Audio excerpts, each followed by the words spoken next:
Pour la vidéo du jour, on va remonter aux toutes premières civilisations qui ont levé les yeux vers les étoiles, fascinés par leur beauté et leur mystère. On va parler zodiaque antique et de l'astrologie. L'astrologie a façonné la société pendant des siècles, des prêtres babyloniens aux empereurs romains. Ces croyances controversées continuent de fournir des conseils aux jeunes générations en quête de clarté aujourd'hui. Allons aux origines du zodiaque antique et de l'astrologie. On débute par les Mésopotamiens, les pionniers célestes. Notre voyage commence en Mésopotamie. Pour ceux qui ne connaissent pas, c'est la région fertile nichée entre le Tigre et l'Euphrate, souvent considérée comme le berceau de la civilisation. Vers le 2e millénaire avant notre ère, les Babyloniens ont posé les fondations de l'astrologie que nous connaissons aujourd'hui. Fascinés par les mouvements des étoiles et des planètes, ils, pour les Mésopotamiens, étaient de fervents observateurs du ciel nocturne. Ces anciens astronomes, la tête levée vers les cieux, consignent soigneusement leurs observations sur des tablettes d'argile. Ils remarquaient des régularités et des cycles dans les mouvements célestes, qu'ils associèrent rapidement à des événements terrestres. Ainsi naît l'idée que les astres peuvent influencer la vie sur Terre. C'est en Mésopotamie que l'idée de diviser le ciel en sections distinctes voit le jour. Les Babyloniens créent un zodiaque composé de 12 signes tels qu'on les connaît. Bélier, Taureau, Gémeaux, Cancer, Lion, Vierge, Balance, Scorpion, Sagittaire, Capricorne, Verseau et Poisson, chacun correspondant à une constellation. Ils utilisent ces signes pour suivre le parcours du Soleil, de la Lune et des planètes à travers le ciel. Chaque signe du zodiaque est associé à des traits de caractère et des destinées, une idée reprise et développée par les civilisations ultérieures. Pour eux, les étoiles et les planètes étaient bien plus que des objets célestes. Elles étaient les manifestations des dieux, des êtres divins contrôlant le destin des hommes. Chaque planète était associée à une divinité spécifique. Par exemple, la planète Vénus était liée à Ishtar, la déesse de l'amour et de la guerre. En observant les mouvements de ces divinités célestes, les prêtres astrologues babyloniens cherchaient à prédire les événements futurs et à comprendre les intentions des dieux. L'astrologie babylonienne a laissé une empreinte indélébile sur les civilisations qui ont suivi. Les Grecs, les Égyptiens et même les Perses ont puisé dans les connaissances mésopotamiennes pour développer leur propre système astrologique. Les bases posées par les Babyloniens, les 12 signes du zodiaque, l'association des planètes à des divinités, et l'idée que les étoiles influencent jusqu'au aujourd'hui notre monde. Les Égyptiens, les gardiens du temps. Maintenant, direction l'Égypte, terre des pharaons et des pyramides, où l'obsession du temps et de l'immortalité imprègne chaque aspect de la vie. Les anciens Égyptiens, célèbres pour leurs avancées en architecture et en ingénierie, ont également contribué de manière significative à l'astrologie. Fascinés par les cycles naturels et les mouvements célestes, ils associent les planètes à leur divinité et observent attentivement les étoiles pour en tirer des prédictions et des présages. Pour eux, le cosmos était une manifestation des dieux, et chaque étoile, chaque planète était un acteur dans le grand théâtre de l'univers. Ils ont développé leur propre zodiaque, basé sur les constellations visibles depuis leur position géographique unique. Leur zodiaque se distinguait par ses liens étroits avec les cycles naturels, notamment les crues du Nil, un événement crucial pour l'agriculture et la survie de la civilisation égyptienne. Les crues du Nil, régulées par le mouvement des étoiles et des planètes,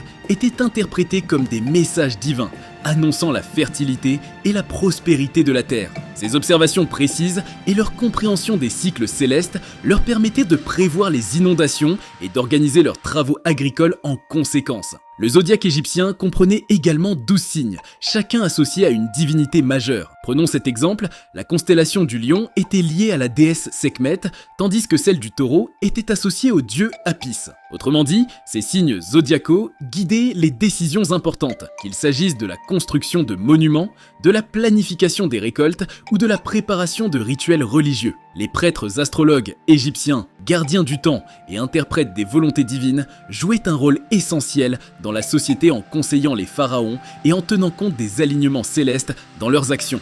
L'influence de l'astrologie égyptienne s'étendait bien au-delà de la vallée du Nil. Les échanges commerciaux et culturels entre les Égyptiens et les Babyloniens ont conduit à un enrichissement mutuel de leurs systèmes astrologiques. Ceux de Babylone ont intégré certains aspects du zodiaque égyptien dans leurs propres pratiques, créant ainsi un lien indissoluble entre ces deux grandes civilisations de l'Antiquité. Dans certains documents, les experts nomment les anciens Égyptiens, gardiens du temps et maîtres des étoiles, qui ont laissé un héritage astrologique qui continue de fasciner et d'inspirer. Leur zodiaque, ancré dans les cycles naturels et les divinités, reflète une vision du monde où le ciel et la terre sont intimement liés. Leur compréhension des mouvements célestes et leur capacité à interpréter les signes des dieux témoignent de leur profonde connexion avec l'univers.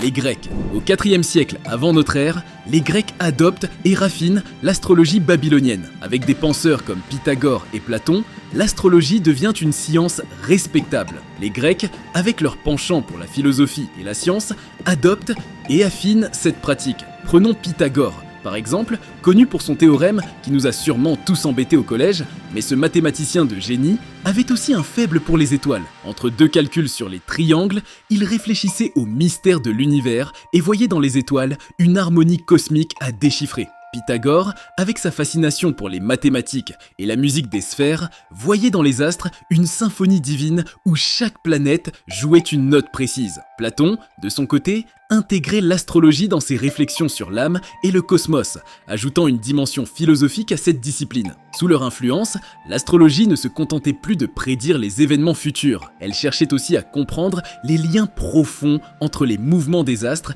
et la destinée humaine. C'est également à cette époque que le zodiaque acquiert les noms que nous connaissons aujourd'hui: Bélier, Taureau, Gémeaux, et ainsi de suite. Le mot zodiaque provient également d'une phrase grecque zodiakos, kyklos, qui signifie cercle des animaux. Ces désignations, issues des observations méticuleuses des Babyloniens, sont adoptées et popularisées par les Grecs qui les intègrent dans leur propre système astrologique. Chaque signe du zodiaque est associé à des traits de caractère et à des influences spécifiques, une idée qui trouve un écho profond dans la pensée grecque, axée sur la recherche de l'harmonie et de l'équilibre. Le véritable coup d'éclat de l'astrologie grecque vient avec le mathématicien et astronome Ptolémée. Son ouvrage, le Tétrabiblos, devient une référence incontournable en astrologie, un texte fondamental qui influence les astrologues jusqu'à nos jours. Ptolémée y rassemble et organise les connaissances astrologiques de son époque, offrant une synthèse claire et rigoureuse de cette discipline complexe.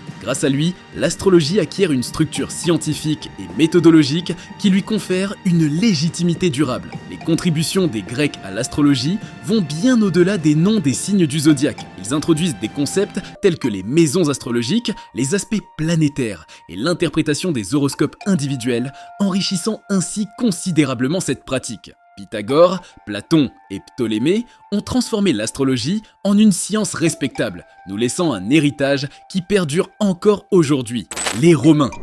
Les Romains, en bons imitateurs des Grecs, adoptent et répandent l'astrologie à travers leur empire. Ce n'est pas une simple curiosité intellectuelle, mais pour les Romains, un outil essentiel de gouvernance et de quotidien, influençant les décisions politiques et personnelles. Au début de leur histoire, nous trouvons Auguste, le premier empereur de Rome, dont le règne marque le début de l'Empire. Auguste, homme de vision et de stratégie, n'hésite pas à se tourner vers les étoiles pour guider ses choix. On raconte qu'il consultait régulièrement Théogène, un astrologue grec réputé. C'est une nuit calme, et Auguste se tient sur le balcon de son palais, regardant le ciel étoilé. À ses côtés, Théogène, avec ses parchemins et ses instruments, scrute les configurations célestes. Les étoiles sont favorables. Auguste, dit-il, sa voix résonnant avec une certitude apaisante. Pour Auguste, ces paroles ne sont pas seulement des augures, mais des assurances nécessaires pour consolider son pouvoir et apaiser les esprits inquiets de ses sujets. Les successeurs d'Auguste, Tibère et Néron ont suivi cette voie tracée par leurs prédécesseurs. Tibère, par exemple,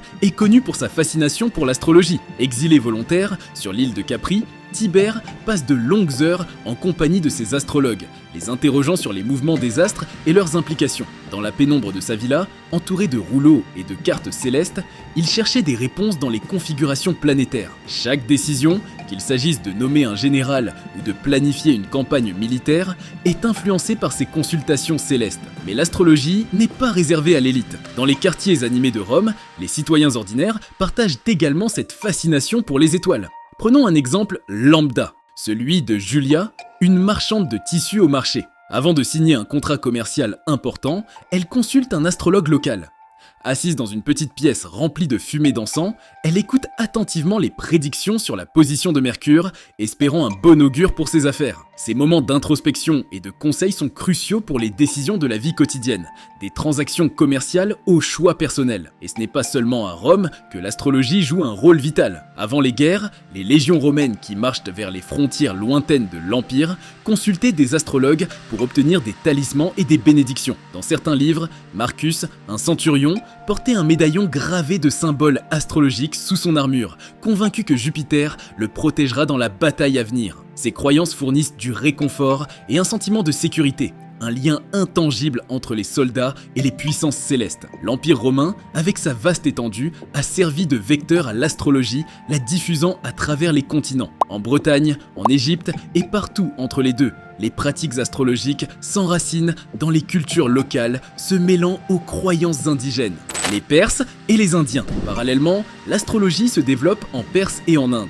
L'Empire perse, sous les Sassanides, était une civilisation raffinée, où la science et la spiritualité s'entrelacent. Les Perses, héritiers de la culture babylonienne, enrichissent l'astrologie avec des éléments de leur propre tradition zoroastrienne. À la cour de Shapur, l'un des grands rois sassanides, les sages et les savants, parmi lesquels figure l'astrologue Zervan, consultaient régulièrement les configurations célestes. Zervan, vêtu de sa robe ornée de symboles mystiques, explique au roi que les étoiles ne sont pas simplement des lumières dans le ciel, mais des manifestations des forces divines. Les Perses associent chaque planète à une divinité, similaire aux Babyloniens, mais avec une profondeur philosophique unique. Par exemple, Mitra, dieu de la lumière et de la justice, est lié au soleil, symbole de clarté et de vérité. Les astrologues perses compilent des textes et des tables complexes, influençant ainsi l'astrologie grecque et, par extension, celle de Rome. En Inde, terre de spiritualité et de mysticisme,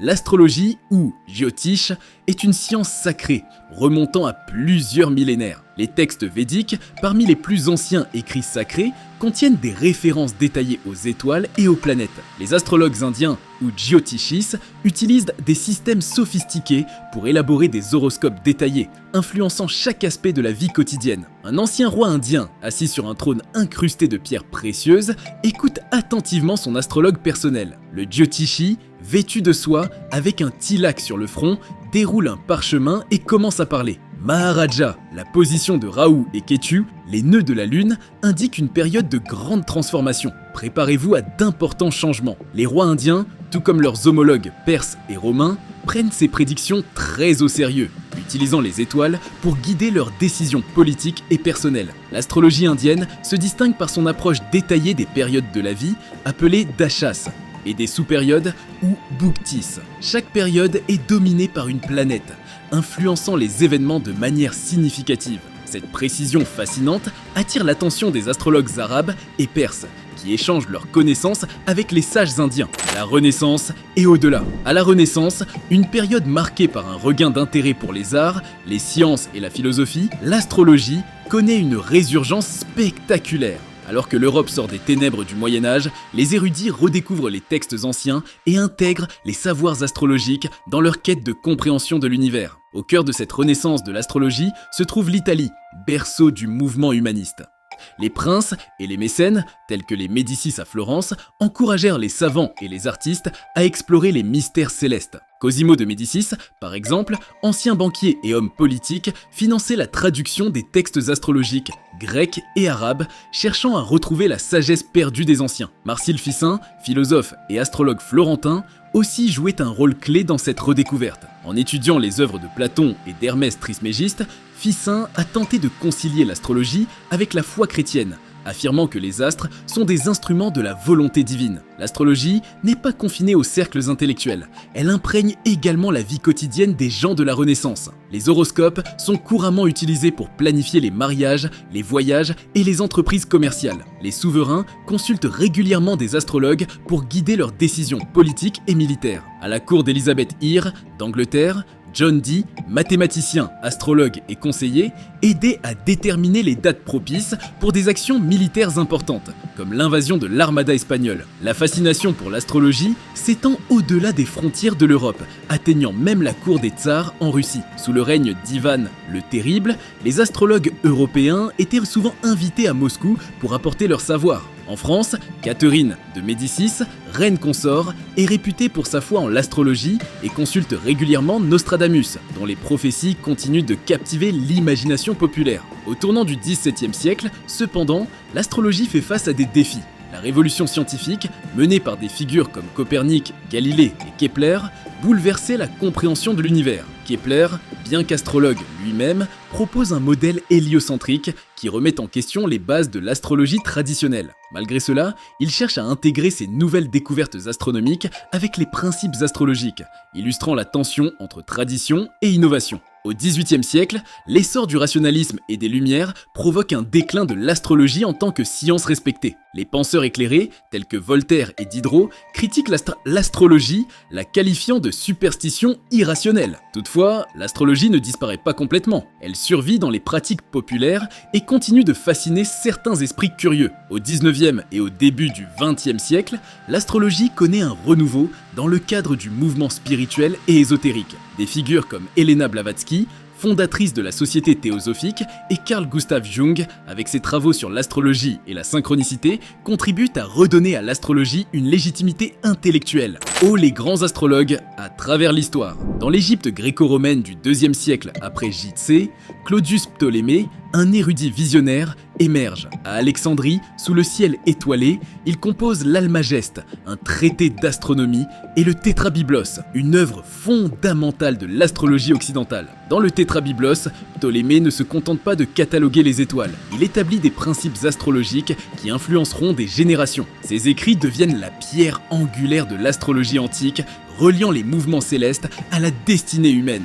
Des siècles plus tard, dans la Perse du IXe siècle, Abou Machar al-Balkhi, également connu sous le nom d'Alcabitus, continue l'œuvre de ses prédécesseurs. Connu pour ses ouvrages influents sur l'astrologie et l'astronomie, Abou Machar transcende les frontières culturelles et linguistiques. Ses travaux, traduits en latin, imprègnent l'Europe médiévale, façonnant la pensée astrologique du continent. Dans les écoles médiévales, les étudiants déchiffrent ses écrits, découvrant un savoir céleste hérité de l'Orient. Avançons dans le temps et rencontrons Michel de Nostredame, mieux connu sous le nom de Nostradamus, dans la France du XVIe siècle. Ses prophéties, compilées dans Les Prophéties, attirent l'attention des puissants et des simples citoyens. Bien que célèbre pour ses visions apocalyptiques, Nostradamus est également un astrologue respecté. Ses prédictions, souvent cryptiques, fascinent et intriguent, faisant de lui une figure emblématique de l'astrologie prophétique. Au XVIIe siècle, Johannes Kepler, astronome du Saint-Empire romain germanique, observe le cosmos avec une précision scientifique inédite. Kepler, bien qu'astrologue lui-même, révolutionne la compréhension des mouvements planétaires. Il intègre ses découvertes astronomiques à l'astrologie, cherchant à harmoniser tradition et innovation. Son travail marque une transition cruciale, établissant un pont entre l'astrologie médiévale et l'astronomie moderne. En Angleterre, au même siècle, William Lilly, astrologue anglais, publie Christian Astrology, un guide pratique pour les amateurs et les professionnels. À une époque de bouleversements politiques et religieux, Lilly devient une figure influente. Ses prédictions, précises et souvent controversées, sont respectées et redoutées. Il consulte pour des questions politiques, militaires et personnelles, laissant une empreinte durable dans l'histoire de l'astrologie anglaise. Enfin, au tournant du XXe siècle, Alan Leo, considéré comme le père de l'astrologie moderne, émerge en Grande-Bretagne. Leo, passionné et dévoué, popularise l'astrologie à travers ses magazines et ses livres. Il fonde plusieurs publications astrologiques, rendant l'astrologie accessible à un public plus large. Ses efforts incessants pour moderniser et démocratiser l'astrologie lui valent une place prééminente dans l'histoire de la discipline. Ces 6 astrologues, chacun à leur manière, ont façonné l'astrologie à travers les âges. Leur contribution, marquée par la rigueur intellectuelle et la passion pour les étoiles, continue d'influencer la pratique et la perception de l'astrologie aujourd'hui. En résumé, l'astrologie est un mélange fascinant de science, de religion et de culture, évoluant au fil des siècles et des civilisations. Des civilisations antiques à la Renaissance et jusqu'à nos jours, l'astrologie a traversé les siècles, influençant culture, décisions politiques et perception du destin. Merci d'être resté avec moi au cours de cette vidéo et je vous donne rendez-vous pour une nouvelle vidéo très bientôt.